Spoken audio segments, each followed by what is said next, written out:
Good morning, Titans of Planning. We're going to go in about 30 seconds.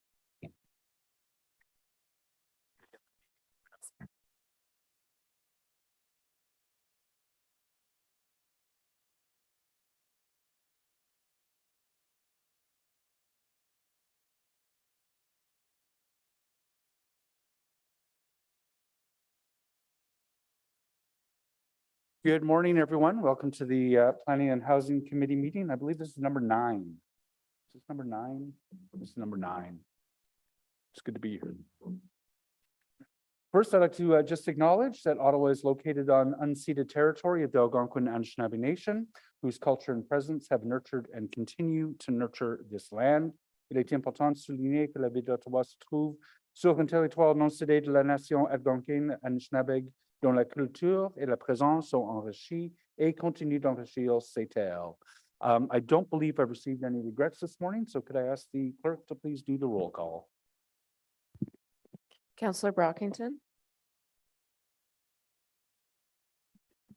Councillor Curry. Here. Councillor Dudas. Here.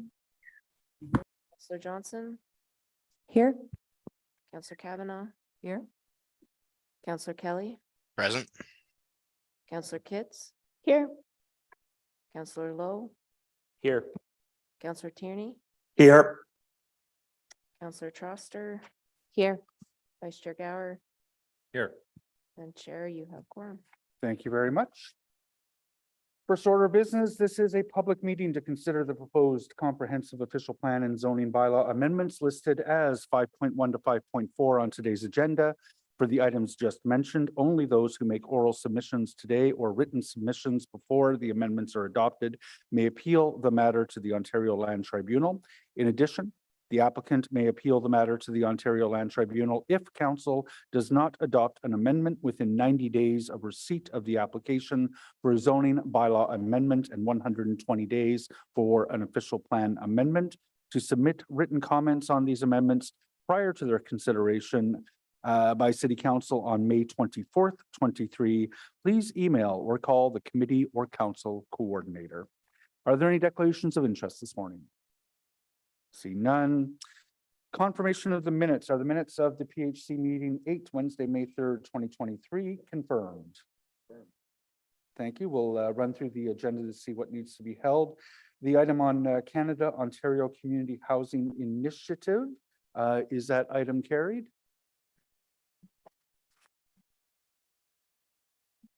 The zoning bylaw amendment for 180 Main Street. I know we have a delegation this morning. I'm going to ask for the staff presentation, so we'll hold that item.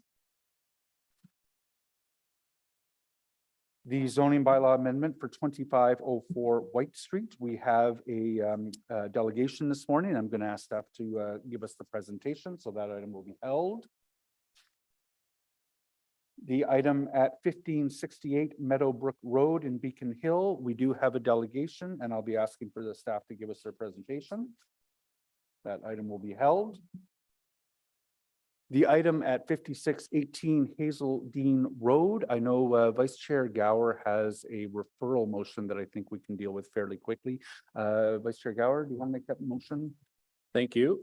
Whereas the City of Ottawa's new official plan promotes healthy, vibrant, and walkable 50-minute neighborhoods with improved local amenities and services, and whereas locating smaller scale commercial uses such as limited retail, restaurants, and personal service businesses closer to where people live forms an integral part of achieving 50-minute neighborhoods, and whereas Section 6.2.2 of the official plan states in the minor corridor designation, this plan shall permit a mix of uses which support residential uses and the evolution of a neighborhood towards 15-minute neighborhoods.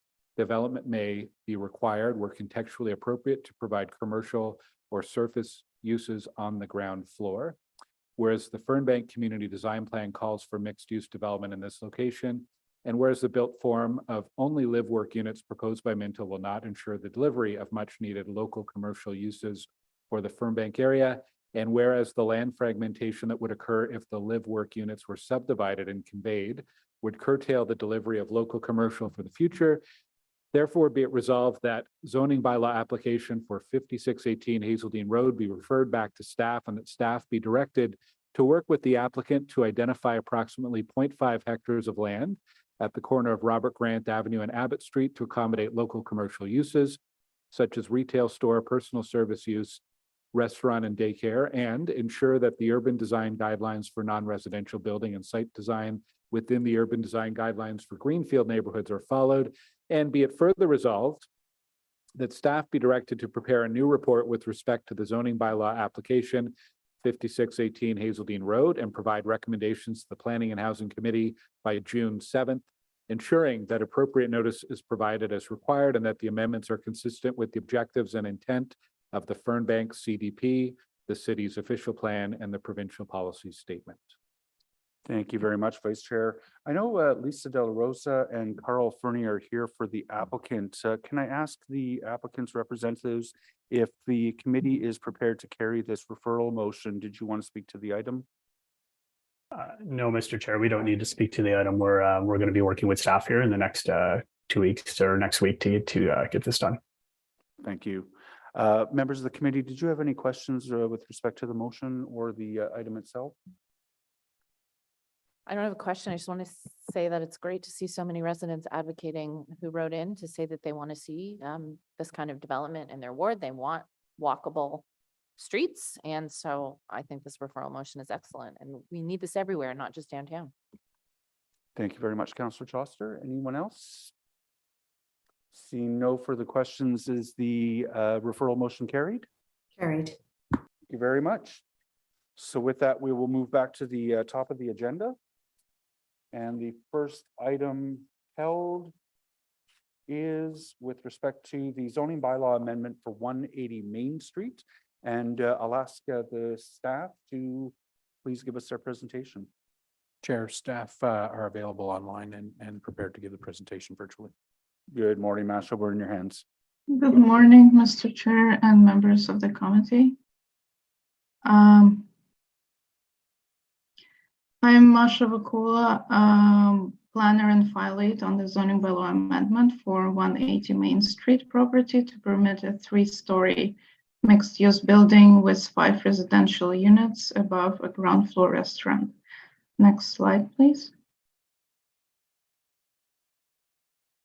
So the subject site is a regular interior lot fronting on Main Street, located in the Old Ottawa East, across from St. Paul University. The subject site is currently occupied by a 2-story single detached dwelling that will be demolished. The property is subject to Old Ottawa East Secondary Plan and Community Design Plan with the same title. Next slide, please. Thank you.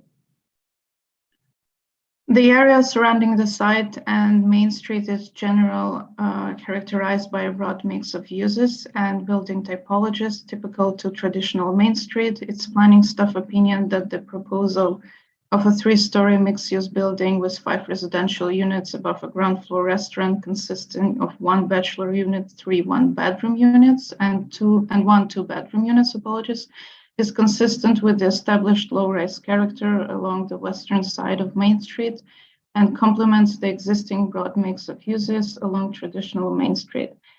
The development will include separate dedicated garbage rooms in the basement for both residential and commercial uses. A total of 8 bicycle parking spaces are proposed in the basement storage unit as well. The basement will be accessible both by elevator and stairs. A rear yard is divided between residential and commercial uses. Half of it is accessible by tenants and can be used as amenity area. The remaining area of the rear yard is dedicated to the restaurant as a decorative feature with no access to customers. No vehicle parking is proposed. Next slide, please. Thank you. The subject site is currently zoned traditional Main Street zone, subzone 7, with urban exception 2182.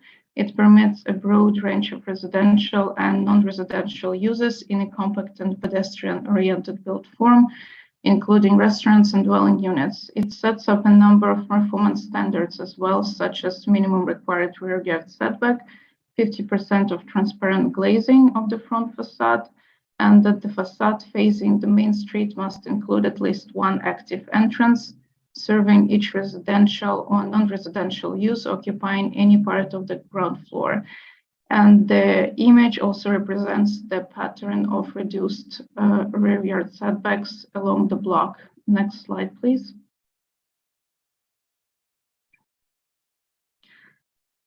The applicant seeks relief from existing performance standards associated with the traditional Main Street zone that will facilitate the proposed development. It is the reduced minimum transparent glazing requirement of 22%, the reduced rear yard setback of 4 meters, and a relief for active entrance for non-residential use to permit to be set back 9.1 meters from the front wall, and that no active entrance for residential use is required to face the main street. Next slide, please.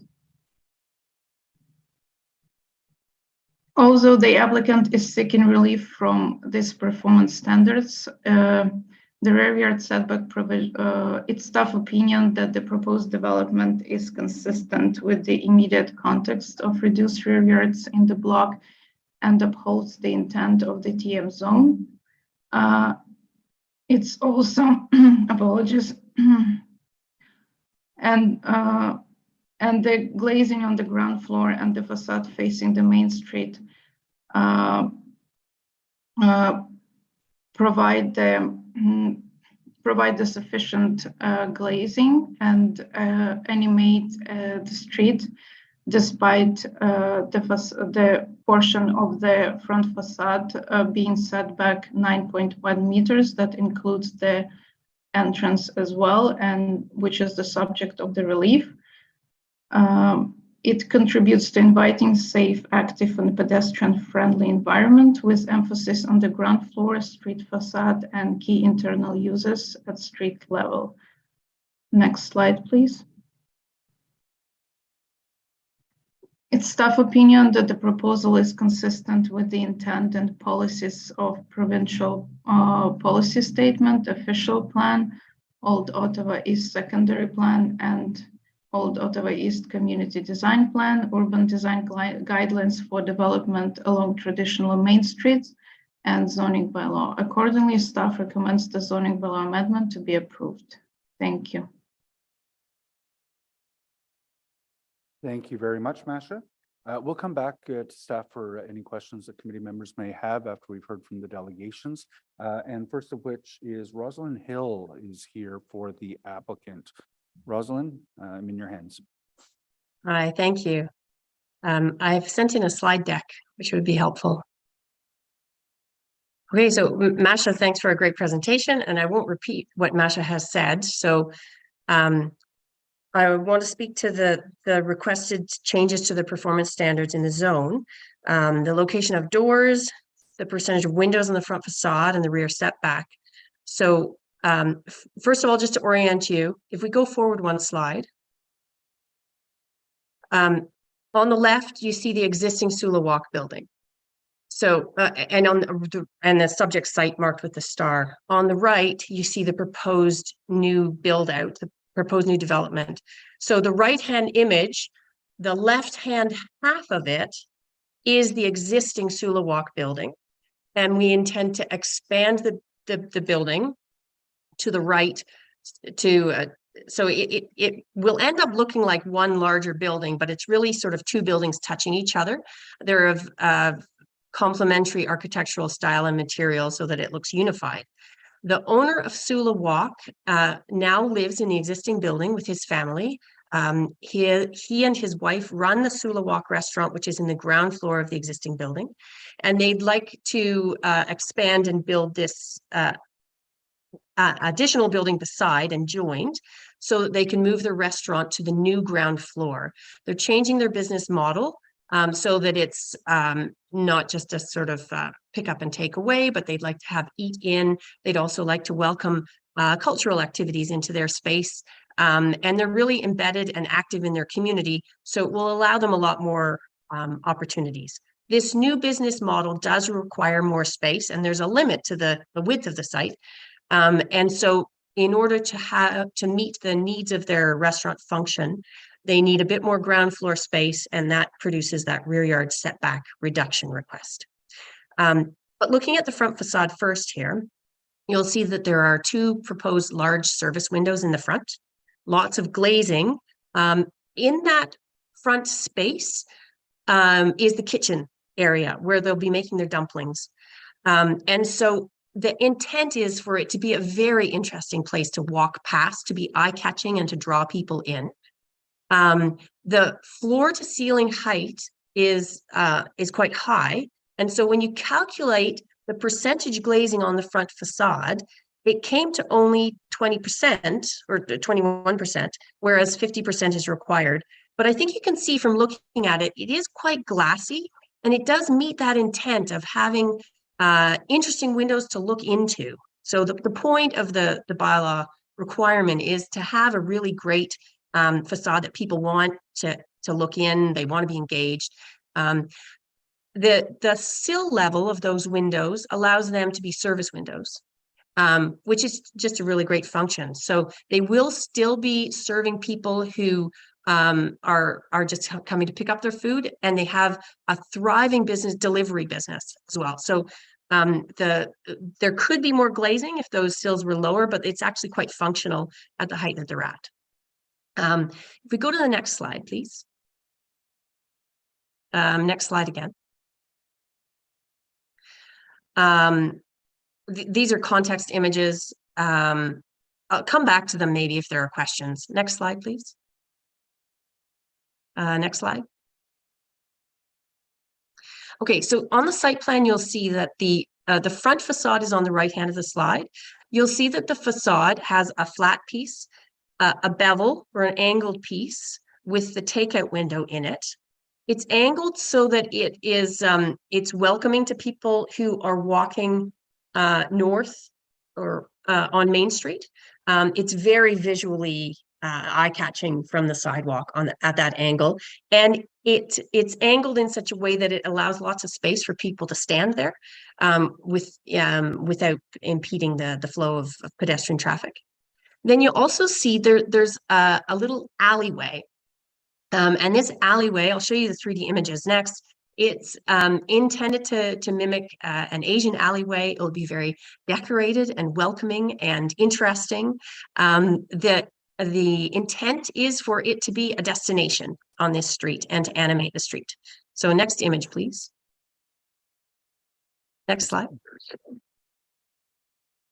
There you see closer up that alleyway and the kitchen and prep area in that dominant space at the front of the plan. Next slide, please. In front elevation, you can see the service windows and then the door on the left of the ground floor, but that's actually recessed back. Next image. This is a section, and in the bottom right of the section, you see that alleyway again. Next image. You to wrap up. Yep. Next image. Next. Okay, so here you can see a view into the alleyway with the Asian umbrellas hanging in the from the ceiling, kind of a steampunk aesthetic on the side wall with the same rusty metal cladding that you have above. We are excited that this is going to be a great contribution to the street. Next slide. I'm just looking for the slide about the rear yard setback. Sorry, Rosalind, if members have questions, you'll be able to get to that, but we are okay for the presentation. Sure. I do appreciate, thank you very much, Rosalind, the focus on why this isn't just as of right and the changes that you are looking for and the justification. That's greatly appreciated in the presentation. Thank you. Councillor Menard. Thanks so much, Chair. Thank you, Rosalind, for the presentation. And I know you've worked heavily with our office on this application. I'm supportive of it. On the rear yard setback, I know you wanted to get to that. I do want to hear from you on that piece. I think that's the piece that the community is most concerned about, is just the trees in the back. And the Main Street, the rear yards there on Main Street and maintaining that tree canopy. So if I can just hear from you on that one piece, that'd be great. And you're on mute right now. Could I get my slide deck back then, and we'll just flip forward until we see the the section showing the rear yards. Forward. There we go. Okay, so on the right, you see the proposed building with its setback to the rear yard, and then all the other kinds of setbacks that are occurring for other addresses along the street. And you'll see it's a whole mixed bag. Also, I direct you to the green line, which is 1/3 of our building at the back is set back to the green line. So not all of our building is built out to the proposed 4-meter setback. Even our building is a mix of setbacks. And next slide. Here you see it in 3D model so that you can get a sense of the variety of what's happening back there. And I think visually, this image is most helpful in seeing the way that it fits in with the rest. So the idea is to have something that's compatible and understanding the context and to get enough space in the length of the building for the restaurant to function. As far as trees go, there are a lot of weed trees along that back property line, and we'll continue to work with our neighbors to manage the trees that exist along the back there. There may be some constraints to do with soils and the proximity of roots to buildings because of the potential for marine soil. That doesn't mean that we can't have trees and continue to steward trees along the rear lot line. Okay, thank you, Chair. Thank you very much both. Are there any further questions for Rosalind? See none. We do have a public delegation. Diane Kalbick is with the Old Ottawa East Community Association and is online. Ms. Kalbick, you have 5 minutes to address the committee. And welcome. Thank you. Can you see me? I think you can hear me now, but can you see We can me? hear you. We can't see you, and it's up to you how you want to proceed. I'd like to turn on there. We can see I think you now. can see me now. Thank you. As you mentioned, I'm with the Old Ottawa East Community Association, specifically with the planning committee of the association. I'm here today on behalf of our chair of our committee, John Dance, who couldn't make it today, but I will speak to the points he made and refer you to the letter he sent yesterday to you, Mr. Chair. I'm going to basically cover that. I'm not going to use any slides. I will, like I said, refer you to the letter. I'd like to start by saying that we have really welcomed Sula Walk to the community. We think they've made a great addition to Main Street, to the vitality of Main Street, to the interesting food options on Main Street. And we're excited, like Rosalind, about what they're proposing to do in expanding, and we welcome their expansion. So we support the application with the notable exception of the request for the reduced rear yard setback. We have strong objections to the reduced rear yard setback. As I think you all know, we have an Old Ottawa East secondary plan that was developed over a few years through considerable work between the community and the city. And that secondary plan calls for rear yard setbacks to be implemented through the zoning bylaws. So that's basically official policy now, and we're asking that that be respected and that you ensure it has teeth. The rear yard setbacks are really important in our community for a few reasons. The applicant has argued that in this case, the reduced rear yard setback is going to be consistent with what's going on along Main Street because there are other reduced rear yard setbacks along Main Street. Well, by our calculation, in fact, of the 10 buildings along that strip, only 3 have reduced rear yard setbacks. So it's certainly not a majority by any means. 2 of those were built prior to the implementation of the secondary plan. So they weren't subject, obviously, to the secondary plan rules. One of them was the reduction of the reduced rear yard is compensated for to a certain degree by the fact that it was the second story and third story are the 45-degree angular plane setback. So in terms of massing and in terms of overlook and privacy with neighbors, there's not the issue there, despite the reduced rear yard setback. Also, and I will point out that for one of those three locations, 186 Main, it was the Committee of Adjustment that permitted a reduced rear yard setback. And in their conclusion, they specifically noted that it was not to set a precedent for future development along Main Street. So basically, we would take issue with what the applicant and what Fred have said about the reduced rear yard setback in this case being consistent with what else is happening on that side of Main Street. And the negative implications, there are implications for the privacy of neighbors, the overlook, the loss of sun potentially, etc. So for rear yard neighbors, that's a big impact.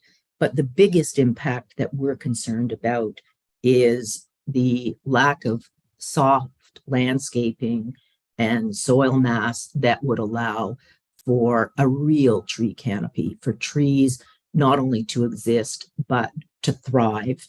And the city has set an aspirational and very admirable goal of more trees in the city. The city has recognized the importance of trees to citizens' health and well-being, to mitigating climate change. So trees, I think we all agree, trees are fundamentally important. And the city has acknowledged that even in urban neighborhoods, the tree canopy is extremely important on both private and public property. So ensuring that prescribed rear yards are enforced, it's a fundamental means by which we can ensure that we have adequate tree canopy. And the idea that that you would make up for losing trees in the core by planting them elsewhere in the city, for us, that just is a non-starter. We feel that's And not we're fair. out of time. Okay. Okay, thank you. Thanks. I do see that Councillor Menard has questions for you. Thank you very much, Chair, and thanks, Diane, for being here and for your work with the applicant. I know that there is a lot of support for the application overall in the community, and that obviously Yes. Sula Walk has been a staple there. And Absolutely. I do appreciate the concern that you've raised around trees, because we're losing our tree canopy in Capital Ward and many wards across the city. It is important to maintain that. And obviously, if every development was built this way with the rear yard setback that way, we would lose all those rear yard trees. And I think that's the main concern. So in terms of the discussions with the applicant about maintaining a tree back there, because I understand there's a tree to be removed, I'm wondering if those have been fruitful around other mitigatory measures that could allow for perhaps raised soil beds for a tree and actual growth back there. So just on that one point, if you've had those conversations. We haven't necessarily, but I think that raised beds for trees is not, if you want mature, thriving trees with a large canopy, I'm not sure that's actually going to do it. And I think one of the issues here is potential for trees, because there are lots of places in our neighborhoods where there's just no opportunity for trees because it's been built over and there will never be an opportunity for a tree there. But when you're reducing rear yard setbacks, you're losing the opportunity and the potential for trees. So regardless of what's there or not there now, once you build over it, there won't be opportunities for trees of any size, not to thrive. Okay, thank you very much, Dan. Thank you, Chair. Thank you very Thank much. you. Do any other members have questions for the public delegation? No. No. Dan, thank you very much for your presentation today. Okay, thank you. Bye-bye. Masha is still with us. Do anyone have any questions? Does anyone have any questions for staff on this one? Oh, sorry, Councilor Menard. Thanks, Chair. And I know this is kind of a smaller application and appreciate the indulgence of Planning Committee here. I think there's a lot of good in this application. I'm hoping that, it's approved with the recognition that obviously those rear yard setbacks for our tree canopies in all of our wards is important going forward, and that, that precedent is important. So I want to just say some good things about the application around the bicycle parking. They've added some, they've removed it from the rear yard and put it into internal storage. It's the same with the garbage and waste. The relief for the parking provision was eliminated, and I appreciate that. There's no requirement to provide parking for the development, and I think in this area it's a very walkable community, and this type of development is needed here and welcomed here. And so, I'm in support of it. I do agree with the community association around the rear yard and that tree canopy, and that we need to maintain that as much as possible. I think in these cases where perhaps there's a difference of a foot or two to create that tree canopy growth in the back, that's where I hope that in the future we can come to some more conclusions that allow for still tree growth while allowing for this type of development to proceed. So just wanted to say that. Thank the applicant for working with our office and the community association as well for working closely on this. I know it's going to be a nice development in this area when it does come to fruition. So thank you, Chair.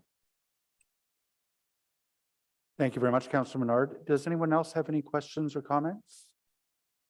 In that case, I'll ask the committee, is this item carried? Carried. Thank you very much, everyone. The next item on our agenda is 2504 White Street. I will be asking for the staff presentation, and there is a public delegation to address the item as well. Who's got this one? Staff are here with us to make a presentation, Mr. Chair. Thank you. Good morning.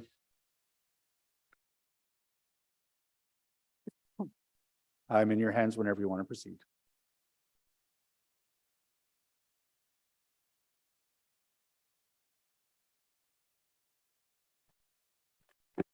Okay, test. Yep, great.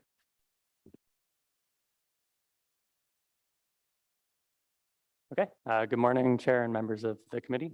I'm Kelly Livingstone, a planner with the East Development Review Team, and I'm here to present to you the details of the proposed zoning bylaw amendment at 2504 White Street, which proposes to rezone the lands to permit for the development of townhouses. Next slide, please. The subject site is shown on the slide in red. It is located in Orleans South within the East Urban community. The subject lands are shown on the slide and are located just south of Renault Road between Fern Casey Street and White Street. Next slide, please. We'll get a bit of a closer view here. Shown on the slide is an air photo, and the subject site has about 11 meters of frontage to Renault Road, 30 meters of frontage to White Street to the east, and about 74 meters of frontage to a small triangular parcel of land which abuts the future extension of Fern Casey Road. The site is about 0.8 hectares in size. Next slide. Shown on the slide are some photos of the site. On the left are some street view photos of the Renault and White Street frontage. And on the bottom right is an identification of the site in kind of a 3D view. You can see the site is heavily treed, and there is an existing single detached house with frontage to White Street, as shown on the bottom left photo. It's a little tricky to see, but it's in brown there. Next slide there. In the official plan, the subject lands are designated neighborhood area and are within the suburban east transect. Next slide, please. The subject lands are also within the East Urban Community Phase 2 Community Design Plan. They are designated as existing residential. And as the legend states, they also have the potential for long-term redevelopment to low and medium density residential. Next slide. The concept plan for the site is shown on the slide. The proposed development aims to redevelop the western portion of the property only, while maintaining the existing condition with the existing detached dwelling along White Street. For the area to be developed in the west, the applicant proposes a planned unit development with 4 townhouse blocks. 2 of these townhouse blocks are proposed as standard townhouses at 6 meters, so about 2 stories tall. And further west are 2.5-story stacked townhouse blocks proposed at around 8 meters tall. The planned unit development will have vehicular access from Renault Road and will provide all required parking under the zoning bylaw, including visitor parking. which is generated by the stacked townhouse use. There's also an amenity space proposed at the back with landscaping as well. Next slide, please. In order to implement the proposed plan, of course, the lands need to be rezoned. As shown on the slide, the current zoning is DR, Development Reserve, which is a blanket zone that recognizes lands that are subject to future urban development. The application proposes to rezone the property in two parts, as shown on the graphic in the top right of the slide, as Area A and Area B. The first area, Area A, is for the existing single detached home, and it will rezone the property to R1E, which permits only detached dwellings. Area B is proposed to be rezoned to R3Z for the proposed development, which generally permits a mix of residential forms, low rise from detached to townhouse dwellings. Next slide. There are also exception provisions proposed with the zoning amendment. Exceptions 1, 2, and 3 are for the R1E zone, and they are to formalize the existing site and existing accessory dwellings in the R1E zone. You'll see there to slightly increase the permitted size and height of the existing accessory structure and slightly reduce by 1 meter the rear yard setback. Exceptions 4 and 5 are to permit stacked dwellings in the R3Z zone while limiting maximum height to 11 meters. This is the same as the permitted height of townhouses in this zone. While there are some differences in building design between stacked dwellings and townhouse dwellings, by limiting height, the potential impact of this additional use is minimized. Lastly, exception 6 is to reduce the minimum lot width. That accounts for the narrow frontage to Renault Road, which is about 11.2 meters, as I've said. And then exception 7 is to slightly reduce setbacks only along the east and west interior side yards. And it's a minor reduction on the east side by 1 meter, which impacts the existing dwelling to the east. And then the reduction from 6 to 3 is only along the west interior side lot line, which abuts the vacant parcel and the future extension of Fern Casey. Now, all other permit provisions and requirements, however, of the zoning bylaw will still apply. Next slide, please. Finally, there's a proposed holding provision on the site. What this means is that before any development is permitted, the requirements of the hold must be met, and they're shown in the slide in English and French. The first is that a consent application be approved, severing the two properties along the zoning line. This is required to ensure the single detached home remains along White Street, maintaining that character, and to ensure the other parcel may be developed independently. The second two are to ensure full municipal services to the site. The applicant has demonstrated that the site can be serviced fully with sanitary and stormwater infrastructure. It's already serviced by water, but work must be done to extend.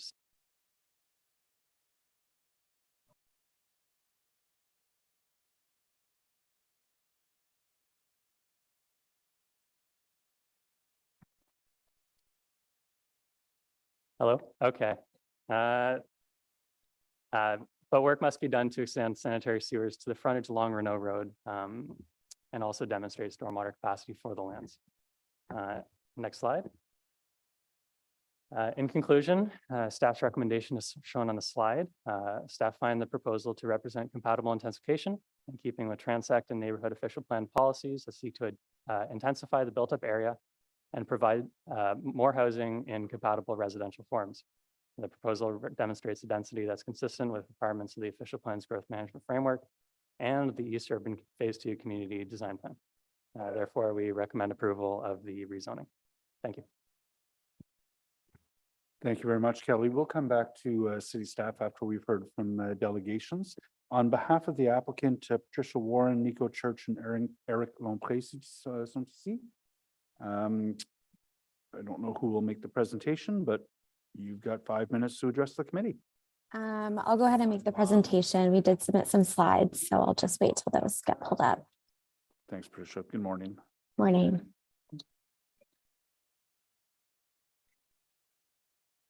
Okay, great. So good morning, Chair and committee members. My name is Patricia Warren, and I'm a planner with Photon Planning and Design, representing the owner of 2504 White Street for the zoning bylaw amendment application in front of you today. Next slide, please.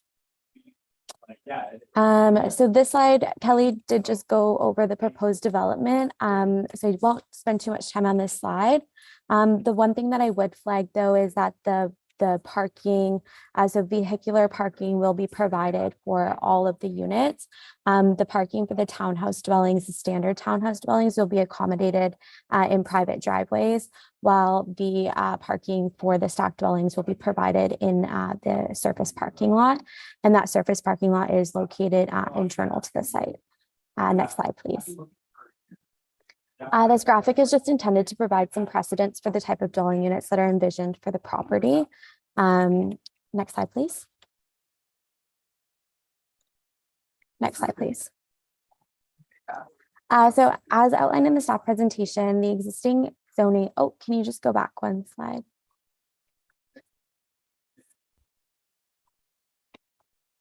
Could we just flip back to the zoning bylaw slide?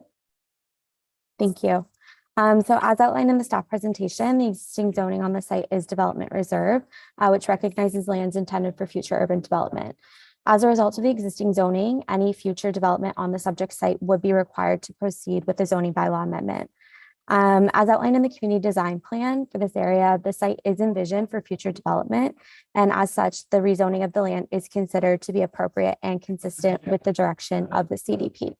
Next slide, please. So as part of the proposed development, the site will need to be rezoned to two separate zones, one for the existing single detached dwelling and one for the proposed development itself.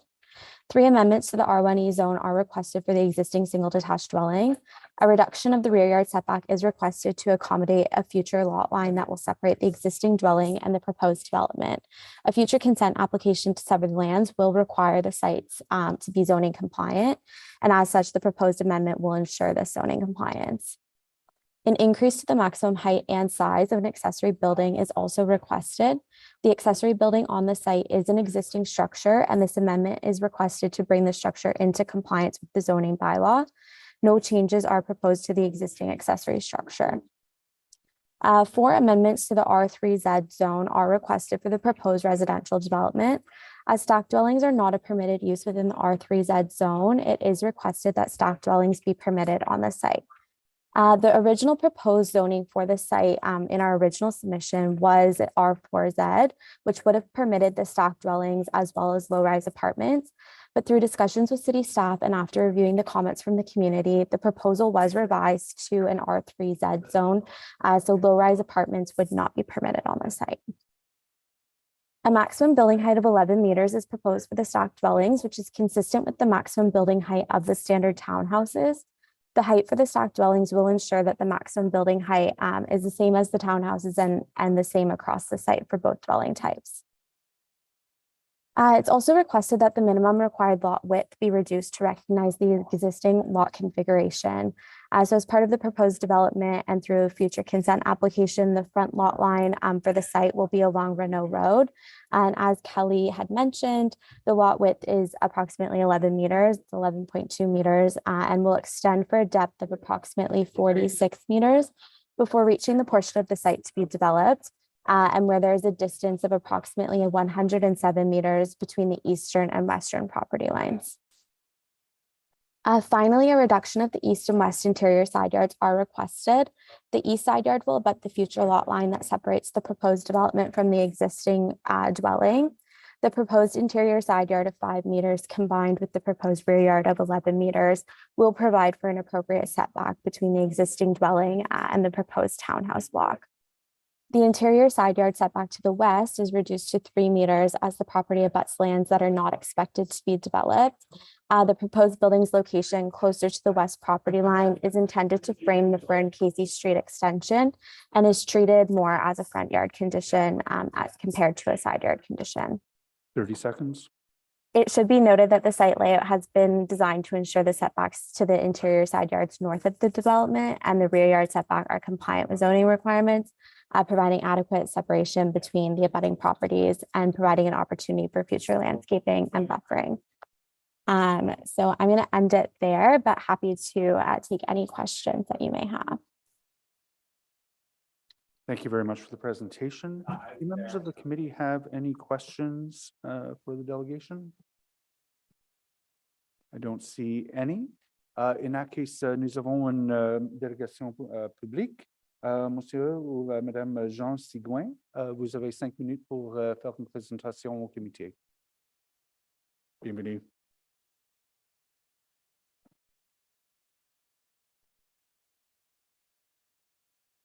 Je crois que vous avez une présentation aujourd'hui. I think you have a presentation today. Pardon me? I think you have a presentation today. Yes, I do. Wonderful. Yes, thank you. And Good morning, council members and chair. My name is Jean Sigouin. My wife and I are the owners of the property at 2508 White Street, which is just adjacent to the south of 2504 White Street. If you could show the slide, please.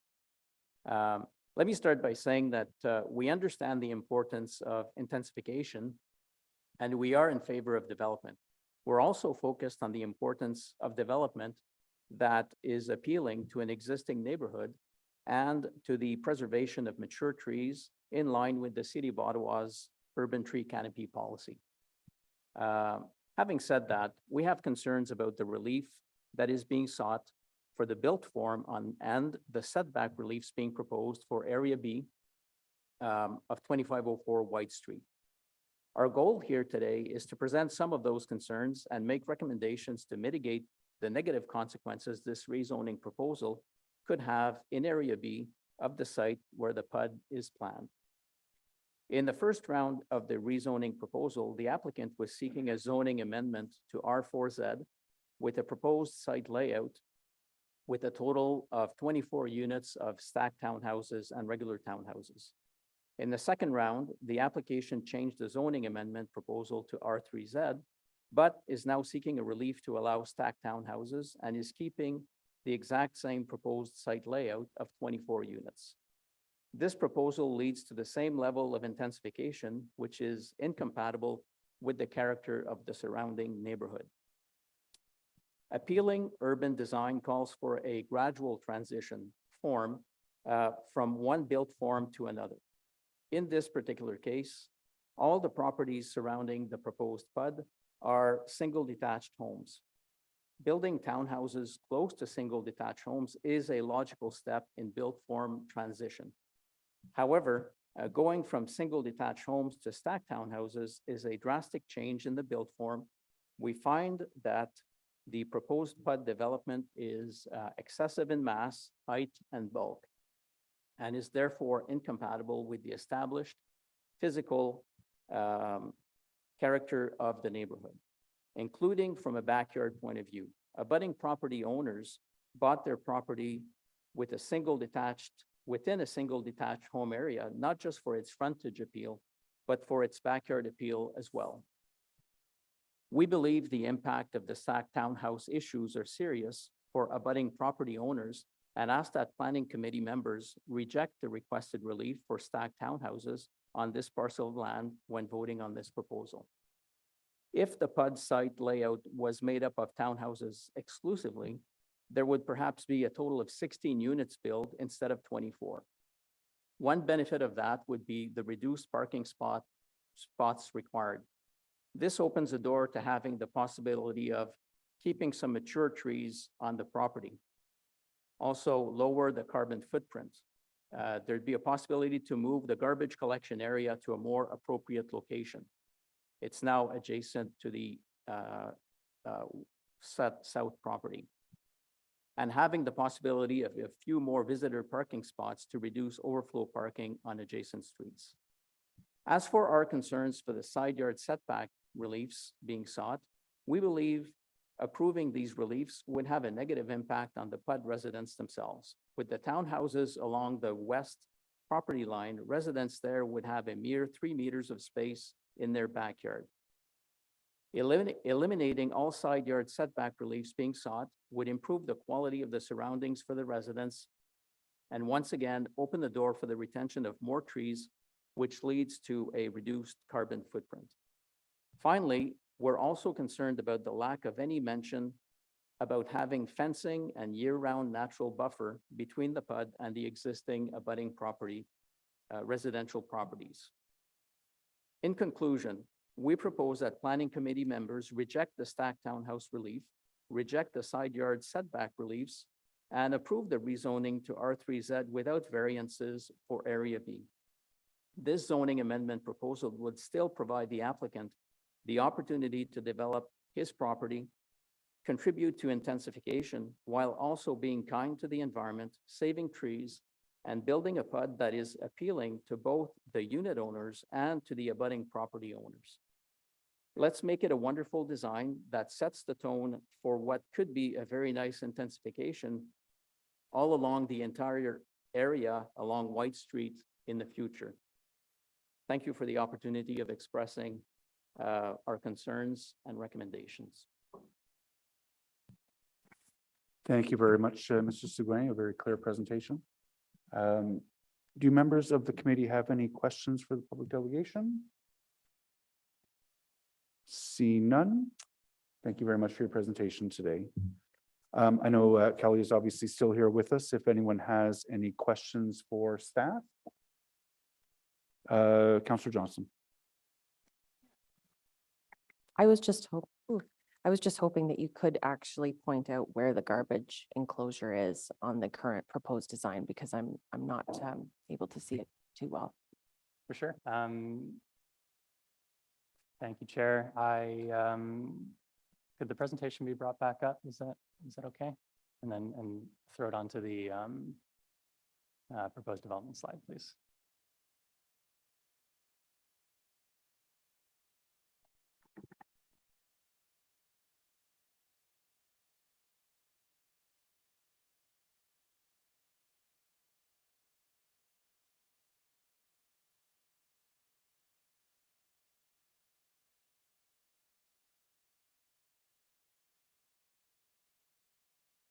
Okay, thank you. So the waste, the applicant has shown the waste kind of pickup area at the south end of the site. It's a little tricky to see, but there are two kind of small circles next to the stack dwellings to the south of the parking area. So that waste area, it would be required to be screened under the zoning bylaw. I believe it's a 2-meter high screen approximately. From abutting uses, but it's at the south end, if that answers your question. Okay, That's thank correct, you. yeah. Yeah, no, I found it. I see my colleagues have other questions, so I'll defer and listen. Thank you. Councillor Kitts. Oh, sorry, no longer in the list. Councillor Lowe. Thank you. I remember someone saying earlier that the 2 blocks of stacked townhouses abutting what is going to become Fern Casey is built a little shorter to kind of match the other townhouses. Are you able to give that in meters? Like, what is the height of the 2 blocks of regular townhouses versus the height of the 2 blocks of stack? Thanks, Chair. Under the zoning bylaw amendment, one of the exception provisions that are included is to ensure the maximum height of these stacked townhouses are 11 meters. And so that limits the maximum height to the same standard as townhouses. So the stacked and the townhouses will have the same maximum height. As proposed on the plan by the applicant, the townhouses are 2 stories, 6 meters tall, assuming a 3-meter kind of height per floor. And then stacked townhouses are 2.5 meters, or 2.5 stories, so 8 meters in height. Okay, and the second question is the holding symbol is contingent on municipal servicing. And I noticed that on Service Ottawa, there's a water main before the sewer.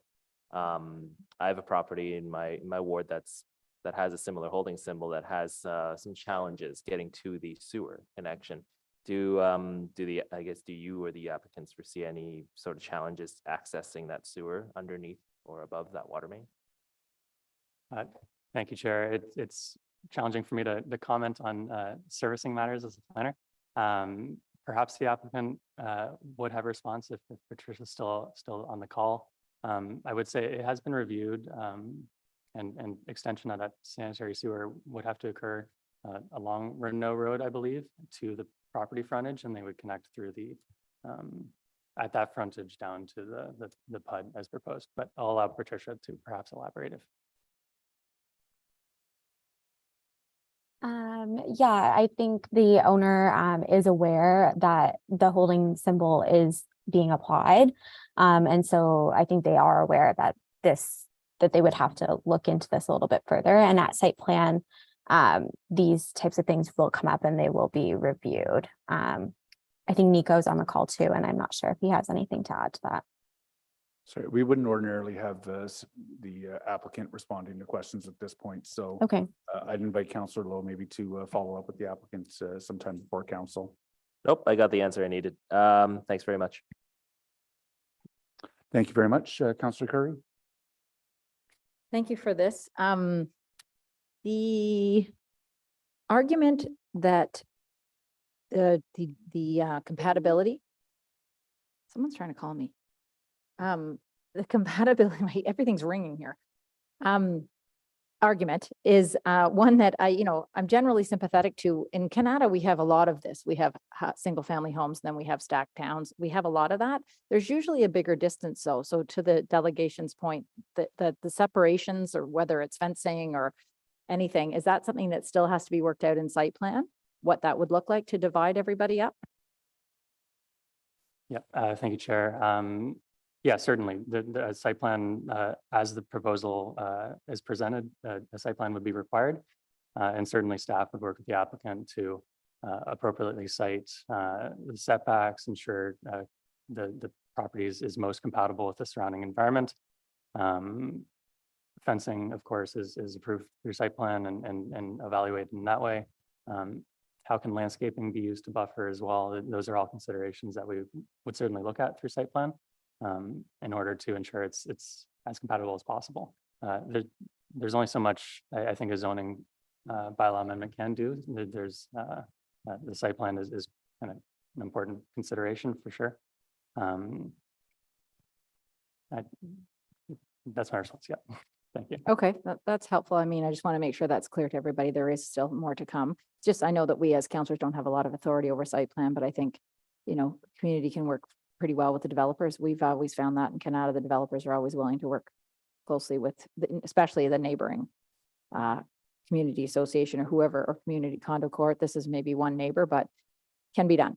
The other thing is, I would ask, were there other designs submitted first? I'm thinking about this application in Canada where that holding provision for the water never worked out. It never, and they had many designs. They went back and forth and back and forth. Eventually they've scrapped the entire thing. And I'm not sure what the status is right now. So it's a real thing that if that doesn't work, it may not go forward at all. But are there other design options right now? Thank you, Chair. No other design options were presented. As the applicant mentioned, they did come in with a proposal for an R4Z zone, which presented issues because that would permit for a low-rise apartment building. But as it stands, this is kind of primarily the design we've looked at and evaluated. Okay, but the community has not seen any other option or any other thinking? Not to my knowledge, no. Okay. It's something to think about, though. You never know if this will actually go forward. I will just make the other comment that, we in Canada have had applications go forward where the conditions are wholly inappropriate.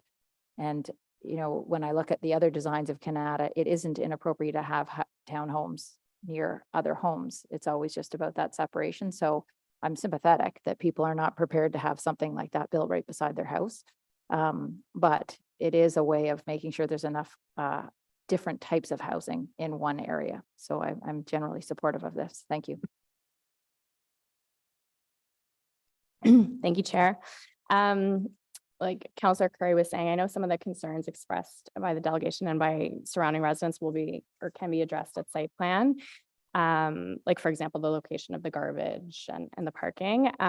But will a tree conservation report be requested for this application? Yes, as a tree conservation report would definitely be required with this site plan application. Yep. Great, thank you for that. Because the previous item we were talking about the loss of one tree. There's significant tree loss for this application. So I think that's important. And I'll just make some comments. I don't see any other hands. In the not so distant past, much of my ward was rural, which you wouldn't know now as Renault sees 20,000 cars daily.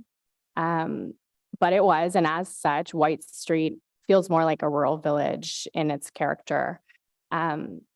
but it's surrounded by development reserve land. So what's being proposed is a big change for the residents, and I sympathize with them. And I do want to acknowledge that there were changes made to the application, as you heard, in response to community concerns, which is important and which is what I always push for. As you heard, including requesting an R3 zone instead of an R4 zone, but this is still a big change. And something I'd also like to point out is that this application is under the threshold to trigger a traffic impact assessment. And the last application we considered in this area off Renault was the same. And the next application we're going to consider in this area is the same. And just like that, we've added 100 parking spaces in a matter of weeks. And it's that cumulative impact that has contributed to the congestion that you hear me talk about at every planning committee meeting. So I feel a bit handcuffed when it comes to these applications that, aren't really supporting 15-minute neighborhoods because it's zone development reserve, it's, infill. And if we rejected it, most certainly won't hold up at the OLT and is likely to get the same result as the CC application in Canada North, where we couldn't even find a planner to defend it. So it feels a bit out of our control, but what is within our control is acknowledging the lack of mobility options in this area, insisting on commercial where possible, like Councillor Gower's motion today. I thought that was excellent, wholly supportive of that approach. And this evening, I'm going to the OC Transpo route review session, and where I'm urging staff to consider opportunity, not only current ridership, when we're looking at those route reviews. So in the interim, I do try my best to work with applicants to respond to community feedback, but we're going to keep seeing these applications come forward. Thank you. Thank you very much, Councillor Kitts. Well said. Are there any other questions or comments? In that case, I'll ask the committee if this item is carried. Carried. Thank you very much. The last big item we have on the agenda today is 1568 Meadowbrook Road in Beacon Hill, Searville. I will ask Lucy to make a presentation on this one. And then the applicant's representative, Mr. Hume, is here.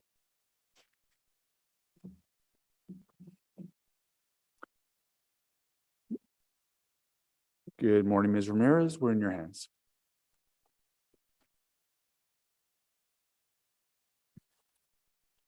All right.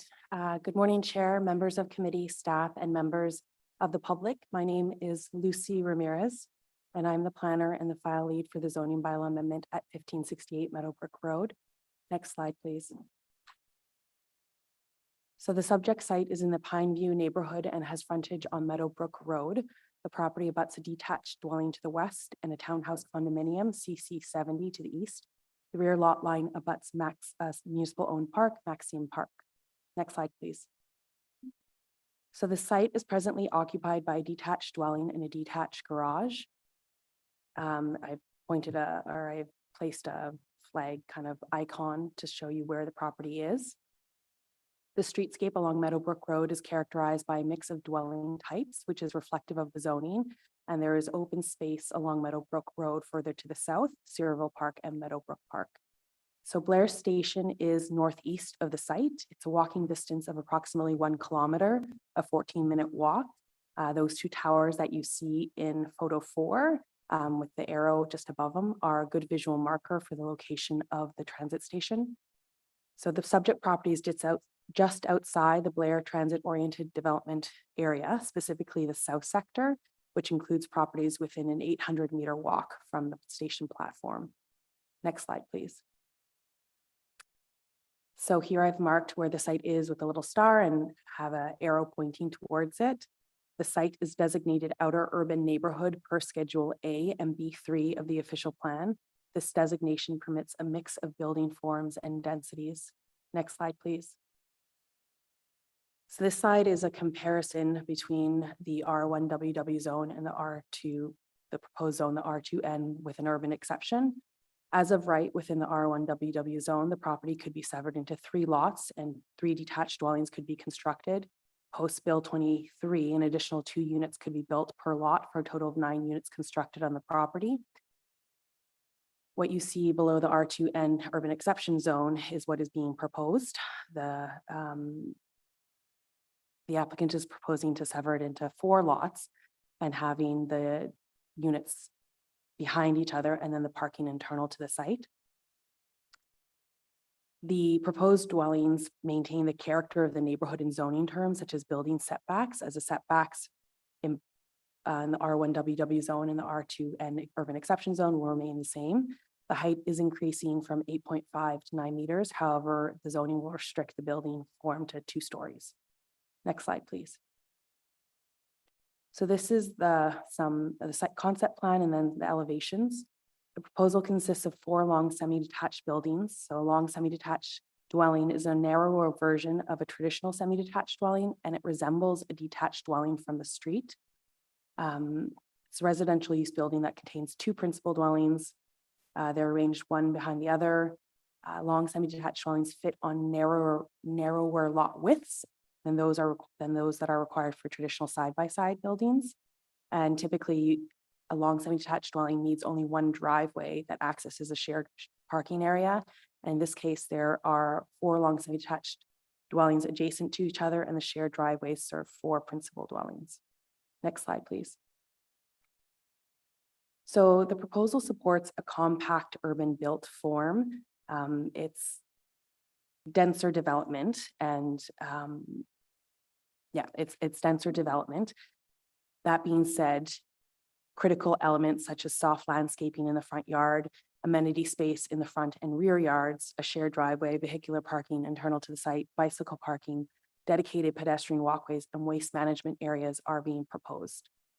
Next slide, please. So I've evaluated this against the council approved official plan, and the proposal complies with the following policies. Within the urban area, the plan is to support growth, and we have a target of 47% within the area that was built up as of July 1st, 2018. This proposal supports intensification, a diversity of housing. By maintaining the setbacks, you're maintaining that suburban pattern and built form. And this proposal is also guiding towards evolution of 15-minute neighborhood. Next slide, please. So the site is well connected to a mix of land uses where daily and weekly needs can be accessed within a 15-minute walk. So this includes shops, services, food, schools, employment, green spaces, parks, and pathways. In the image, I've identified the property, schools, commercial plazas, and parks and green spaces are in the green little bubbles. Generally, the official plan equates 15-minute neighborhood to a 900-meter radius or 1,200 meters on the pedestrian network. Next slide, please. This is a visual breakdown of the units. There are 8 principal dwellings proposed, and there are 8 secondary dwelling units proposed below grade. Next slide, please. For the parking supply, the proposal complies with the zoning bylaw, and there are 8 parking spaces provided, 1 for each principal dwelling. There are no parking spaces provided for the secondary dwelling units. None are required by the bylaw. And there are also 0 visitor parking spaces. None are required by the bylaw. The applicant is providing 8 bicycle parking spaces, and those are written into the urban exception, and those will serve the secondary dwelling units. Next slide, please. When you're increasing density, I find waste management is an area that has to be addressed, and this proposal is providing 2 areas for waste management. In the front unit, it's going to be inside the building, and then in the rear unit, it's going to be attached to the building. Next slide, please. So in conclusion, the recommendation before you today is to approve the zoning bylaw amendment for 1568 Meadowbrook Road from residential first density WW to residential second density subzone N, and with an urban exception. And this will permit 4 long semi-detached buildings consisting of 16 dwelling units, 8 principal and 8 secondary dwelling units. Next slide, please. Thank you, and I'd be happy to answer questions. Thank you very much, Lucy. We'll come back to you after the applicant and the public delegation have had an opportunity to speak. Mr. Hume is here on behalf of the applicant.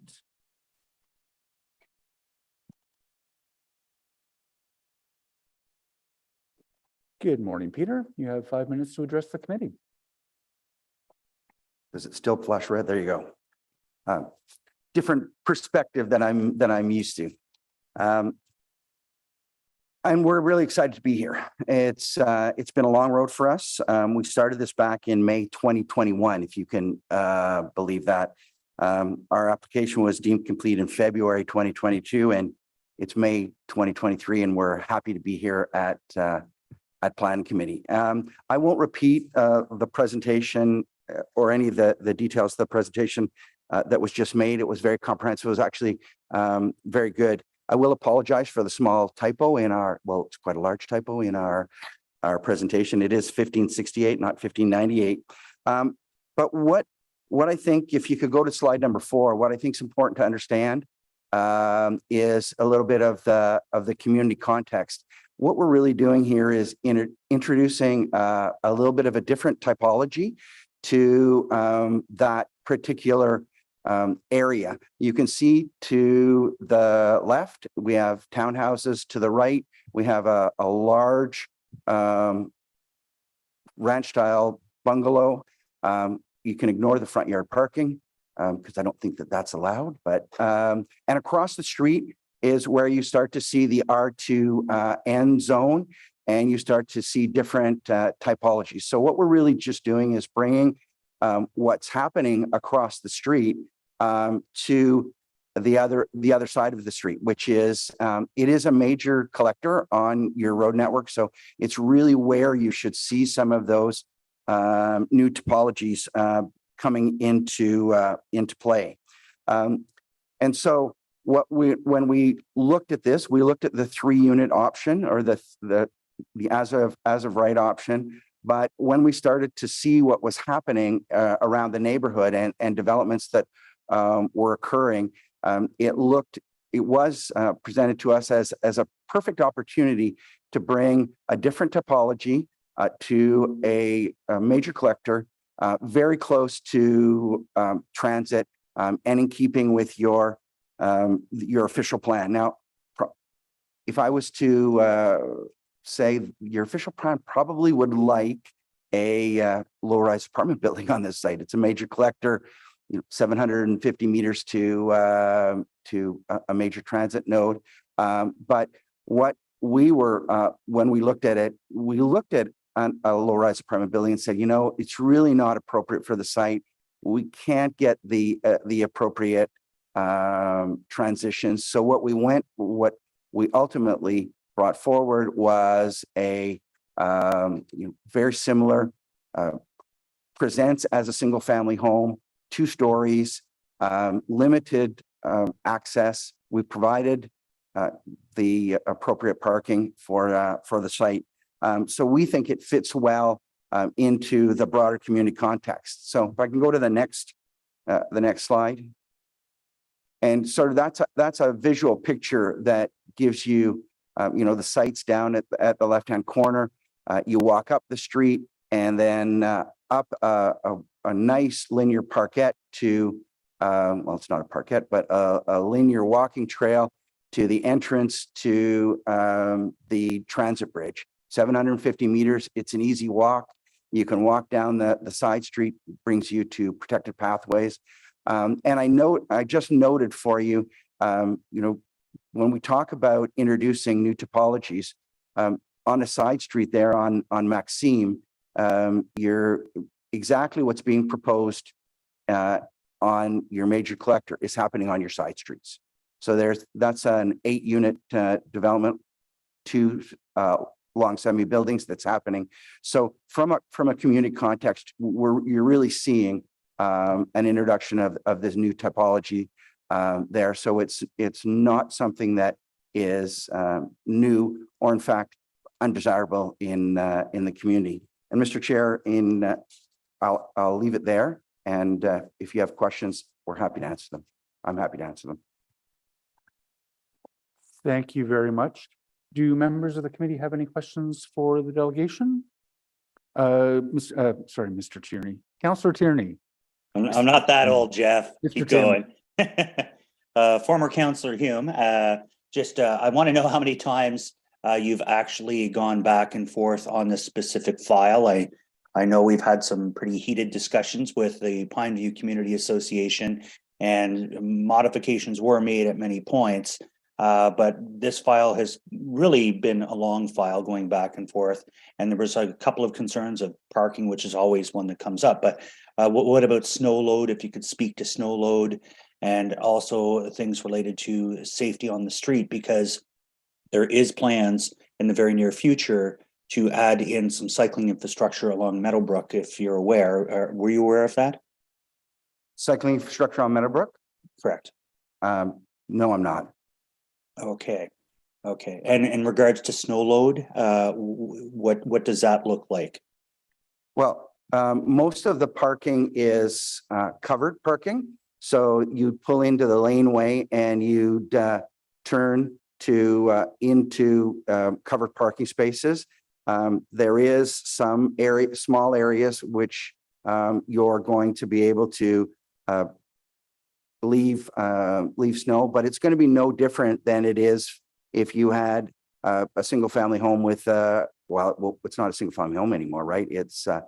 It would be a 3-unit building there with a driveway. What's interesting here is that we're sharing driveways. So as you saw in the staff presentation, you could have, as of right, 3 driveways onto the street. And what you're getting here is 2 driveways, much smaller. In fact, the staff were very good at creating driveways and walkways to the back units. So that's I think it's a better presentation at the street than the option, which is the 3 unit complying or the 3 singles lots complying. So. Okay, well, I'll wait to hear from the delegation that is speaking today, but I think we all understand the sensitivity of this one because of the fact, unlike somewhere like Telesat Court, where it's literally beside transit, there's very beautiful bungalows next to it. And I know character of community holds no value in reality, but this is a bit more of a challenge. So I do appreciate the time that you've spent going back and forth and working with the community association, adding in the trees. I think that is very important. But this is a little more sensitive than a typical file. And, I'm pretty pro development when it comes to intensification. But this one is not the same, the regular same kind of file that's going in. But I do recognize that this is where the city is going in the future. So thank you very much for coming out and making a delegation today, Peter. Yeah, just to add, the form you see on today is not the form that was submitted with the application. So in the back and forth with staff, several changes were made. The front units got smaller. The walkways were added, so the separation between the units got bigger. And those were directives that or things that happened the back and forth between staff. So what you're seeing today is an evolution to what was originally provided. And I completely concur. I was hoping to tease that out. And also with the good work of our Pineview Community Association, that was a pretty heated discussion we had. But at the same time, I think that you recognize the sensitivity of this. So I'll wait for the next delegation. But again, thanks for coming out today, Peter. Are there any further questions? Seeing none, thank you very much for the presentation. Mr. Paul Major is a public delegation, and I understand he's calling in.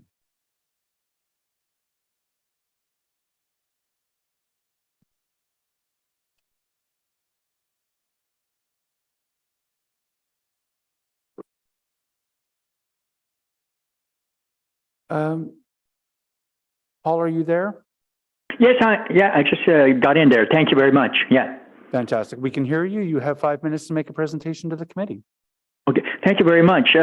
My name is Paul Major, and I reside at 1408 Ridgebrook Drive.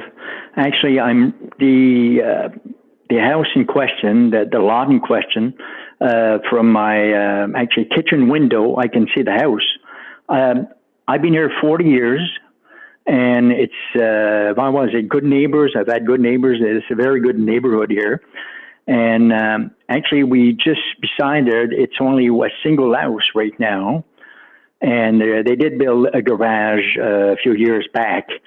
And it's been, Mr. Savage was my neighbor. Michelle was the last neighbor there. Very good people and very quiet neighborhood. Now, I know what they're proposing. They're proposing 8 principal units with each a secondary unit, which is 16 multi-unit dwelling. So that means, I guess, more parking. I don't know, more cars. Right now, there's always been 1 or 2 cars at the most. Now it's going to be, I don't know if there's 16 units. I don't know. It's going to be at least 1 car per unit, maybe more, because most people have 1 or 2 or 3 cars nowadays. So again, as I'm right beside the unit. You know, I'm on actually I'm a townhouse on Ridgebrook Drive, but my unit is east of the single house in question here on it. So to me personally, I would be so many new people over there. So the noise, I know there right now there's 1 unit, and it's going to be, I don't know if that's 16 units in all, but anyways, it's certainly, it's probably going to be about, I don't know, 30, 40 more people there. So that's going to create more noise. I know it might create, the street ahead is Odell. And I think they're going to come out. I don't know the parking's come on, but it's going to right now in Meadowbrook. It's people parking on Meadowbrook, and it's it's almost like I don't park on Meadowbrook. I have my own parking here, but Meadowbrook, lots of people are parking on Meadowbrook, and it's very difficult to get people, not me, but people sometimes can't get any parking. So imagine with, I don't know, 16 or whatever, how many more cars, that's going to create certainly more parking problems on it. And I guess our neighborhood is always been, again, I've been 40 years here, and I've really, it's a great neighborhood.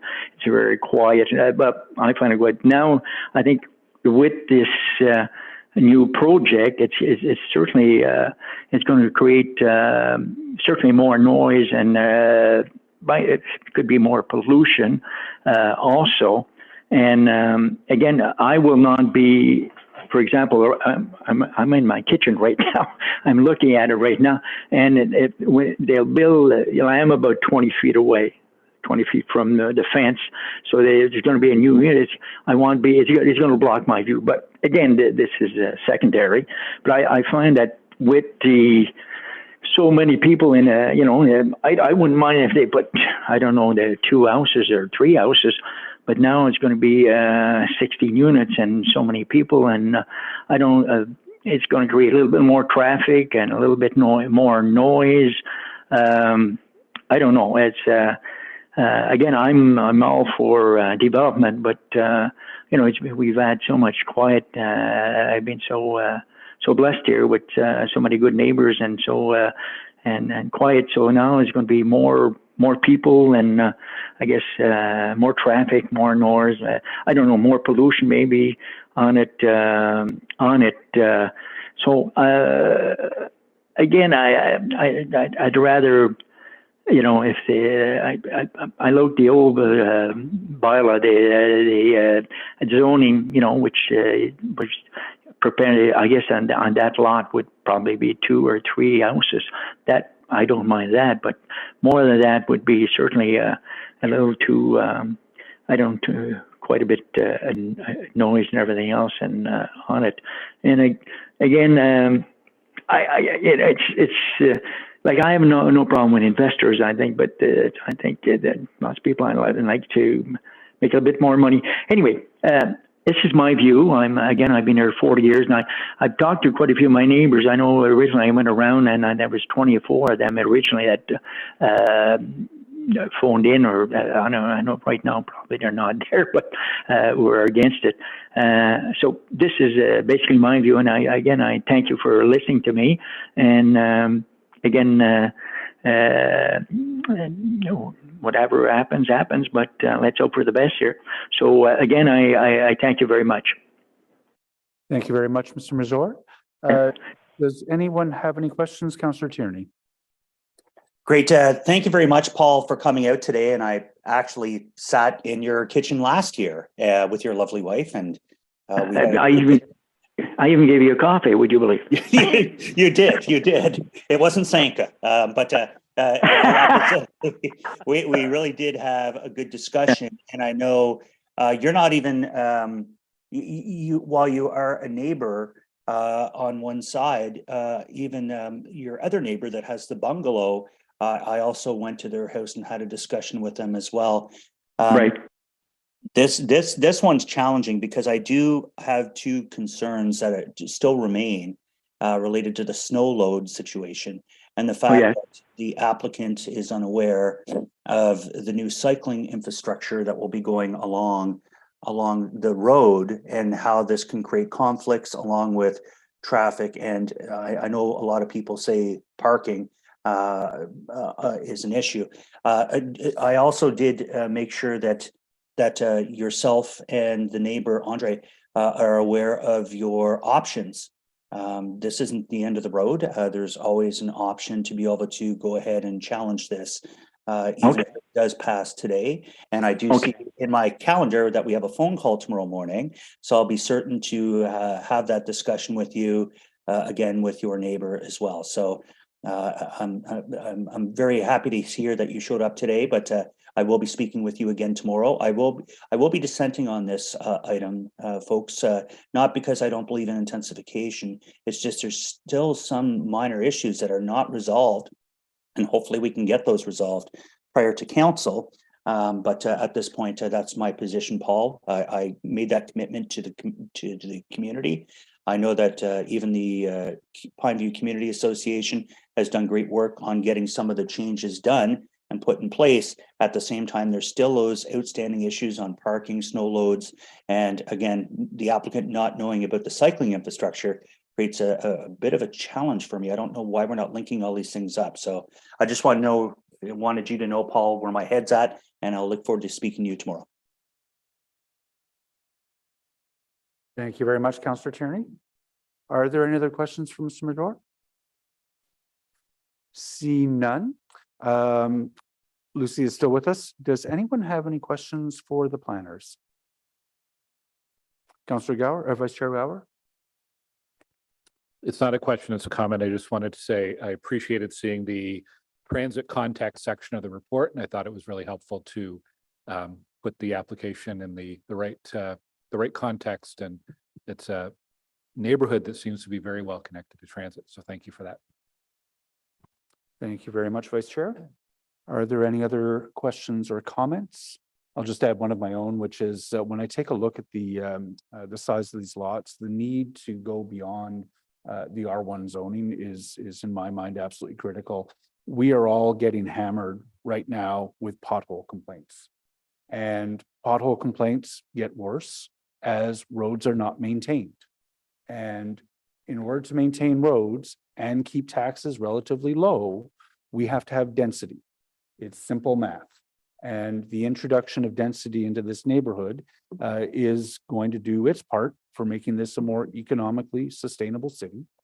In addition to having people living closer to the downtown core rather than having to move further out into the suburbs, which means a more environmentally sustainable city as well. So I'm glad to see that the kinds of densities that some of our inner urban neighborhoods have been dealing with for a long time is starting to come into the rest of the city.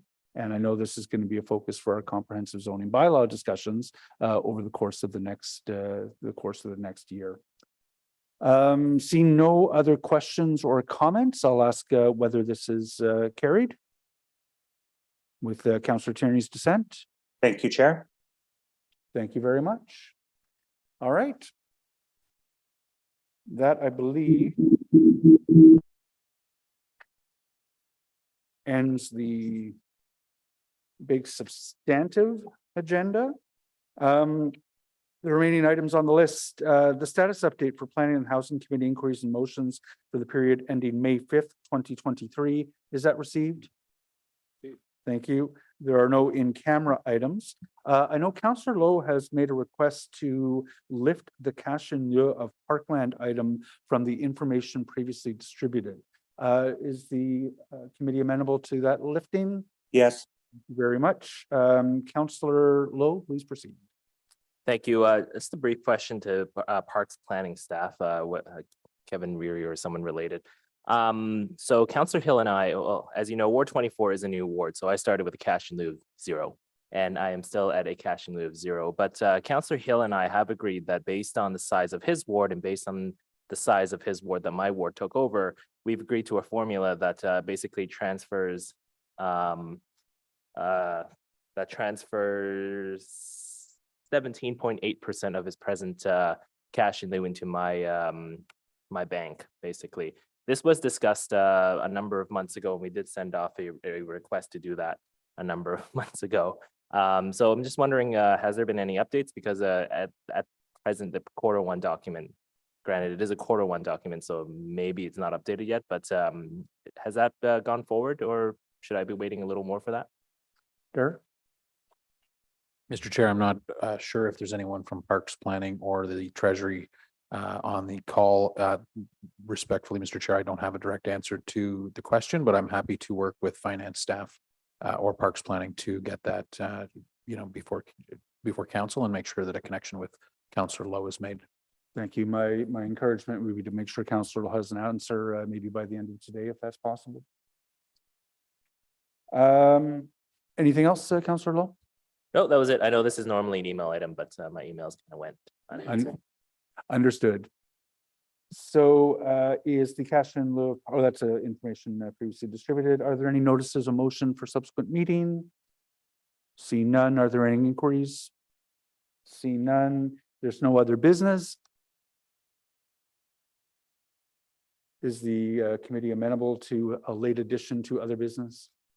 I just want to make a statement, Chair, and you touched upon it with the comprehensive zoning bylaw review, which is coming up. Today, we saw a number of very reasonable planning applications before us, which resulted in some community opposition. And I don't want to sound hypocritical because in my ward, I face the same type of opposition to very reasonable applications. And where I'm going with this statement is, as I said during the official plan review, when we tackle the comprehensive zoning bylaw review, I believe the city needs to be very clear in communicating to the public what's coming with respect to intensification in the city. We're in a housing and homelessness emergency. We need all types of new housing. We have 400,000 more people coming over 30 years. Every single neighborhood is going to be impacted by intensification. And there's a disconnect between what's coming and what people are aware of and what people are willing to accept. And we can't have major battles over every single type of zoning application that comes before us. Yes, the public has the right to speak. Public has a right to be opposed. But I think we can mitigate some of that opposition by being very clear and reinforcing with the public about what's coming. 400,000 more people over the next 30 years. So again, I just want to plant that as we go through the zoning bylaw review, the comprehensive zoning bylaw review, we have to tell that story. We have to provide the public that context and why we're doing this and why intensification is good. There are many benefits of intensification over sprawl, which we addressed during the OP process. So I just wanted to raise that because again, today we saw some very reasonable applications and which I appreciate the committee approved. But it just, in my mind, reinforces when we go through the bylaw review, we have to tell that story. Thank you. Thank you very much, Councillor Tierney. Great, thank you, and thank you, Councillor Brockington, because I think that is what our real issue is. And I've said this for years. As a matter of fact, I'm happy to hear the chair's comments that he'll be very supportive of all applications that come in the future. I don't think that was necessarily the case in the past. And we have to make sure people are aware with the new bylaws coming in, that is going to affect, and I've said this many times, Jeff, your area, my area, Riley's area, and we have to just make sure we inform the public of what decisions we've made. People don't really wake up to things until it gets into their own backyard. And that is the challenge that we have. And I think we have to make sure that we're also very sensitive at the same time as we approach a lot of these things, and making sure that our planning staff also take into consideration things like snow load, which it seems minor till you're buried under snow for 6 months. And now you have no place to put snow and you have problems on the street. So I think we have a lot of work to do ahead of us, Mr. Chair. I think you're going to do a terrific job at the helm. But I do appreciate Riley's comments. I think they really are what we're all feeling, especially inside. People keep forgetting I'm inside the Greenbelt. I'm inside the Greenbelt. I am urban. You know, I'm seeing a lot of applications. I have at least 25 more coming in, and I know I'm going to have a lot of pressures. But where it makes sense, and making sure we still answer the questions for our constituents is very critical. It's not a carte blanche. You know, we're not going to ask questions. We're going to make sure that we get the situations that are of concern to neighbors still addressed to the best possible way we can. But we have to inform everybody that this is the new reality. There is going to be intensification. Thank you, Mr. Chair. Thank you very much, Tim. Councillor Troster. Thank you so much, Chair, and thank you so much, Councillor Brockington, for bringing this up, because it's a thought that I have very often. Allow me, as the representative of the most densely packed ward in the city, to talk about the benefits of having more neighbors. I think density gets a bad rap sometimes, but those of us who live in communities closer to our neighbors really benefit from the connections and the community development that happens from learning to live with other people and making space for other people. And you can see from the balance in my cash in lieu of Parkland Fund, we have a lot of towers coming to my ward, and we're running out of land downtown. We really, really need other wards, especially within the Greenbelt, to accept some of this density, because we need it everywhere. And I think we really need to change the conversation about density. I must admit, it's like nails on a chalkboard. Every time I hear somebody say it's going to be too many people, maybe three houses would be okay, but not 25. We have 400,000 people that we need to house in the next few years. We have a housing and homelessness emergency. We need to learn to live with each other.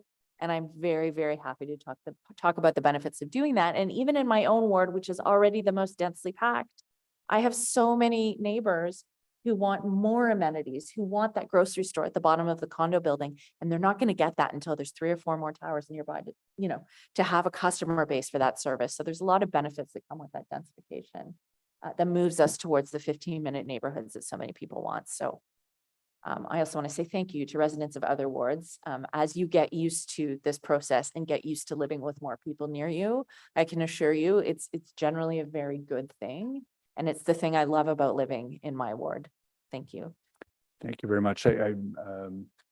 I think the point Councillor Brockington is making is that in terms of being other business of this meeting is very much that staff need to start communicating some of this in a very clear way to residents. Councillor Dudas.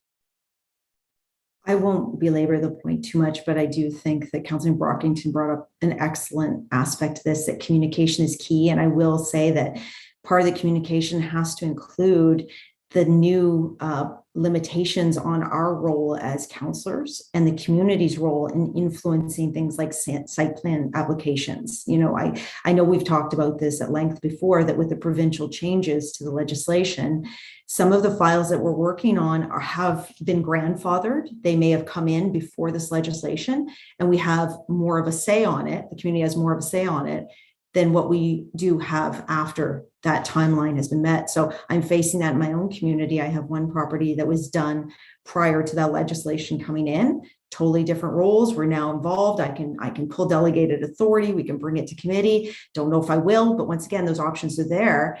And now I'm trying to communicate to my residents about what it means under this new reality. And really, you know, it's up to the developer whether they want to have a meeting. So there's different aspects that I think the community really does need to understand.